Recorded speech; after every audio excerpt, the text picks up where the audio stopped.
கூட்டணி இருந்தபோது சட்டமன்ற தேர்தலில் கூட்டணி தொடர்வதா கூடாதா என்ற கேள்வி எழுந்தபோது அண்ணா திராவிட முன்னேற்ற கழகத்திலே இருந்து அவருடைய பொதுச் செயலாளர் அனுப்பி வைத்த குழுவில் நண்பர் செங்கோட்டையன், நண்பர் ஜெயக்குமார், நண்பர் தம்பிதுரை, நண்பர் ஓபிஎஸ் இங்க வந்தாங்க. எவ்வளவு கடைசியா கொடுக்க முடிவு பண்ணியிருக்கேன்னு கேட்டேன். 12 சீட்டு தான் அப்படின்னாரு. இதை நான் ஏற்றுக்கொள்ள முடியாது, இதற்கு உடன்பட முடியாது. இதை விட அதிக சீட்டு கொடுக்கறதுக்கு உங்க பொதுச்செயலாளர் ஒத்துக்கிட்டா, நான் செல்போனை ஆன்லயே வச்சிருக்கிறேன், 5 மணிக்கு எங்களுடைய மாவட்ட செயலாளர் கூட்டம், அதுக்கு முன்னாடி சொல்லிட்டா அப்ப கூட்டணியை உறுதிப்படுத்தலாம், அதுவே செய்யறோம்னு சொல்லிட்டு போனாங்க. முக்கியமா சொன்னவர் ஓபிஎஸ். ஆனால் அதிமுக பொதுச் செயலாளரிடம் போய் அவர் நம் கூட்டணியில் நீடிக்க விரும்பவில்லை, அவர் சொல்றபடி நம்ம சீட்டு கொடுக்க முடியாது, அதனால முடிச்சுட்டாரு அப்படின்னு பொய்ய சொல்லிட்டார். பின்னால் கேள்விப்பட்டேன், தினமணி வைத்தியநாதன் சொன்னார், உங்களுக்கு 15 சட்டமன்ற தொகுதியும் ஒரு ராஜ்யசபாவும் கொடுப்பதென்று அவங்க முடிவெடுத்துட்டாங்க, நீங்க நேரா அவங்கள போய் சந்திச்ச உடனே சொல்லிடுவாங்கன்னு சொல்லி என்னிடம் பேசுவதற்கு துக்ளக் சோவும் தினமணி வைத்தியநாதனும் படாத பாடுபட்டிருக்கிறாங்க. நான் போனெல்லாம் ஆஃப் பண்ணிட்டு நான் இருக்கிற இடமே தெரியக்கூடாதுன்னு ஒரு வீட்டுக்குள்ள இருந்துட்டேன். சாயங்காலம் தான் இங்க அறிவாலயத்துக்கு வந்தேன், இங்க தாயத்துக்கு வந்தேன். போன கையிலேயே வச்சிருக்கிறேன். ஓபிஎஸ் கூப்பிடுவாரு, கூப்பிடவே இல்லை. ஏன்னா அவங்க எடுத்த முடிவுக்கு மாறா அவர் எந்த காரணத்தை முன்னிட்டு நம்மோட கூட்டு வரமாட்டாருன்னு ஓபிஎஸ் போய் சொல்லிட்டார். அதன் பலனை இன்று ஓபிஎஸ் அனுபவித்துக் கொண்டிருக்கிறார்.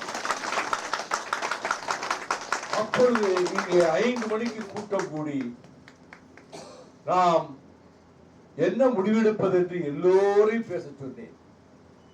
கூட்டம் முடியும் போது விடியற்காலை 4:30 மணி. அனைவரையும் பேச சொன்னேன். இந்த மாதிரி ஜனநாயக விவாதம் எந்த கட்சியிலும் நடைபெற்றிருக்க முடியாது. இந்த அரங்கத்தில் அதுபோல பகல் தொடங்கி விடிய விடிய அனைவரையும் கருத்து பரிமாற்றம் செய்துதான் நாம் முடிவுகளை மேற்கொண்டோம். கடைசியாக நாம் தேர்தலை புறக்கணிப்பது, நாம் இப்பொழுது அணி மாறவும் முடியாது, இந்த குறைந்த இடங்களை வைத்துக் கொண்டு போட்டி போடவும் முடியாது என்று சொல்லி தேர்தலை புறக்கணிப்பது என்று முடிவெடுத்தோம். மணி 5:30 ஆகிவிட்டது. ஓய்வே இல்லாமல் இருந்து களைப்பாகி நான் என் அறையில் போய் படுத்தேன். ஜூனியர் விகடனிலே அப்பொழுது இருந்த திருமாவேலன், இப்பொழுது கலைஞர் டிவியில் இருக்கார், அவர் வந்துட்டாரு. நான் கொஞ்சம் தூங்கலான்னு நினைச்சேன், அவர் வந்துட்டாரு. பேட்டி விடுங்க, நடந்தது சொல்லுங்கன்னு.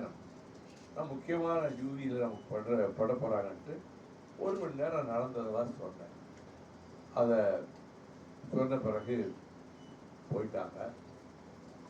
அதுக்கு பிறகு முதலமைச்சர் அவங்க ஜெயலலிதா எனக்கு ஒரு லெட்டர் அனுப்பினாங்க. உங்கள் மீது எல்லையற்ற மரியாதை வைத்திருக்கிறேன், கூட்டணி பிரச்சனையில் முடிவெடுப்பது உங்களின் சொந்த உரிமை, ஆனால் உங்களை ஒரு சகோதரனாகவே நான் பாவித்து வருகிறேன். அருமையான ஒரு கடிதம் எழுதி, ஆனால் நீங்கள் உங்கள் கட்சிக்கு எது ஏற்கிறதோ அந்த முடிவை நீங்கள் எடுத்துக்கொள்ளுங்கள், இந்த சகோதரி என்றும் உங்கள் மீது மரியாதை வைத்திருக்கிறேன். அந்த லெட்டர் நான் வச்சிருக்கிறேன். அதே மனோபாவத்தோட தான் கொளுத்துற வெயில 2:30 மணிக்கு சிறுதாவூர் தாண்டி போயிட்டு இருக்கும்போது வந்த முதலமைச்சர் கான்வாய் வருது. முதலமைச்சர் கான்வாய் வருது, ஆமா பார்த்த எதுக்க போகுது. திடீர்னு முதலமைச்சர் வண்டி உங்களை பார்த்து வருதுட்டாங்க. நான் என்னடான்னு இருக்கேன், வண்டி நேரா வந்துருச்சு. பிரஸ்ஸுக்காரன், டிவிக்காரன், போட்டோகிராஃபரு, செக்யூரிட்டி எல்லாம் முன்னாடிக்காரர்கள் போயிட்டாங்க. யாரும் கிடையாது. அந்த அம்மா இறங்குறதுக்கு ஒரு பீடம் போட்டு தான் இறங்குவாங்க. அப்படி இறங்க முடியாது. ஆனா இப்போ நான் கிட்ட போன உடனே அந்த சீட்ல இருந்து கீழே குதிச்சுட்டாங்க. கொடையும் கிடையாது வெயிலுக்கு, எல்லாம் போயிட்டாங்கல்ல. நான் தலப்பா கட்டி இருக்கிறேன், சன்கிளாஸ் போட்டிருக்கேன். வணக்கங்க அப்படின்னு. வணக்கம். என்ன இந்த வெயில் இப்படி வாரீங்க? என்ன? டோட்டல் ப்ரொஹிபிஷன், முழு மதுவிலக்கை வற்புறுத்தி நான் வந்துட்டு இருக்கேன். சப்ஜெக்டை மாத்திட்டாங்க. அம்மா எப்படி இருக்காங்க, உங்க வீட்டில் பிள்ளைகள்லாம் எப்படி இருக்காங்க அப்படின்னு சொல்லிட்டு, இந்த நேரம் வரையிலே சாப்பாடு எங்க ஊருக்கு வந்திருக்கீங்க, எங்க சாப்பிடுவீங்கன்னு கேட்டாங்க. சாப்பாடு நாங்கள் ஏற்பாடு பண்ணியிருக்கிறோம். நாளை மறுநாள் உங்களுக்கு பிறந்த நாள், இது 22ஆம் தேதி நடக்கும். உங்கள் பிறந்த நாளுக்கு நான் வாழ்த்து சொல்றேன், ஆங்கிலத்தில் சொல்றேன். நீண்ட ஆயுளும் நிறைந்த ஆரோக்கியமும் ஒரு மன நிறைவோடு உங்கள் வாழ்வு தொடரட்டும் அப்படின்னு ஆங்கிலத்தில் பிறந்த நாள் வாழ்த்து சொன்னேன். மிக்க நன்றி அப்படின்ட்டு பார்க்காரு. பீடத்தை போடுறதுக்கு ஆள் வரல. எப்படியோ சாவி மேலே ஏறி உட்கார்ந்தார். வண்டி போயிடுச்சு.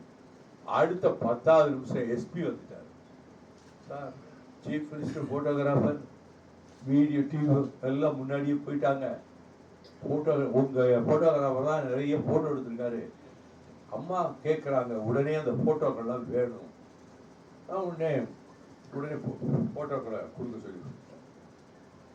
அதுக்கு தென்னத்தஞ்சி சுகுமார் போன் பண்ணி, பெரிய அதிசயம் நடந்துச்சேன், எம்ஜிஆருக்காகவே இப்படி எங்கேயும் இறங்குனது இல்லையா அந்த அம்மா, உங்களுக்காக அந்த வெயில கீழே இறங்கி நின்று பேசியிருக்காங்களே, இது பற்றி உங்க கருத்து என்னன்னு. நான் ஒரு 10 வழியில் ஒரு கருத்தை சொன்னேன். வேற எந்த பேப்பருக்கும் சொல்லிடாதீங்க, நாங்க மட்டும் நாளைக்கு முதல் பக்கத்தில் போடுறோம். மற்ற பத்திரிகைக்காரங்கள்லாம் இன்னைக்கு கேட்குறாங்க, தினமலரும் கேட்குறாங்க. அதையே அங்கே கொடுத்த ஸ்டேட்மெண்ட்டை மற்ற எல்லாருக்கும் கொடுத்தேன். எல்லா இடத்துல இருந்தும் வந்தது. நான் பழைய கடிதங்களை எல்லாம் அப்படின்னு நேற்று ஒரு 3 நாளாக பார்த்துக்கிட்டு இருக்கேன். 10,000 கடிதம் இருக்கும். அதில் ஒரு கடிதம், மறுமலர்ச்சி திராவிட முன்னேற்ற கழகத்தின் 15ஆம் ஆண்டு தொடக்க விழாவுக்கு அன்றைய முதலமைச்சர் ஜெயலலிதா ஒரு பக்கத்துக்கு ஒரு வாழ்த்து எழுதி கையில் போட்டு அனுப்பிச்சிருக்காங்க. அற்புதமான வாழ்த்து. அப்படி ஒரு வாழ்த்து யாரும் கொடுக்கல. அதையும் நான் பார்த்தேன். ஆகவே பல கட்டங்களை கடந்து அதில் எல்லாம் மீண்டு சிலருடைய சதிச்செயலால வரவேண்டிய இடங்களோ கூட்டணியோ இல்லாமல் போய் பின்னர் ஒரு முடிவெடுத்து நாசகார இந்துத்துவ சக்திகளும் மனு தர்ம சக்திகளும் RSS அமைப்பும் இந்த பூமியில் திராவிட இயக்கத்தை அழித்துவிட வேண்டும் என்று கங்கணம் கட்டி கொண்டு நாலாபுரத்தில் இருந்தும் தாக்குகிறார்கள். நாம் திராவிட இயக்கத்தினுடைய வேர்களில் இருந்து வந்தவர்கள், அழுத்தமான திராவிட இயக்கத்துக்காரர்கள், கான்சென்ட்ரேட்டட் திராவிடியன் மூவ்மெண்ட் MDMK. ஆகையினால நாம் இந்த சூழலில் திராவிட இயக்கத்தை, திராவிட முன்னேற்ற கழகத்தை பாதுகாக்க நமக்கு இருக்கக்கூடிய வலிமையை, நமக்கு இருக்கக்கூடிய அந்த அளவுக்கு இல்லாட்டாலும் நமக்கு இருக்கக்கூடிய ஆதரவு வலிமையும் திராவிட முன்னேற்ற கழகத்தோடு கொண்டு போய் சேர்ப்போம். இனி இதுதான் நம்முடைய எதிர்கால அணுகுமுறை என்று சொல்லிட்டு திராவிட முன்னேற்ற கழகத்தை தகவல் சொல்லி அலையன்ஸ் போட்டு குறைந்த இடங்கள் இருந்தாலும் ஏற்றுக்கொண்டு அவங்களோட பயணிக்க ஆரம்பிச்சு இன்று வரை இந்த அரசை பற்றி ஒரு சொல் கூட விமர்சனம் செய்யாத ஒரு கட்சி என்றால் கூட்டணி கட்சிகளிலே அது மறுமலர்ச்சி திமுக தான்.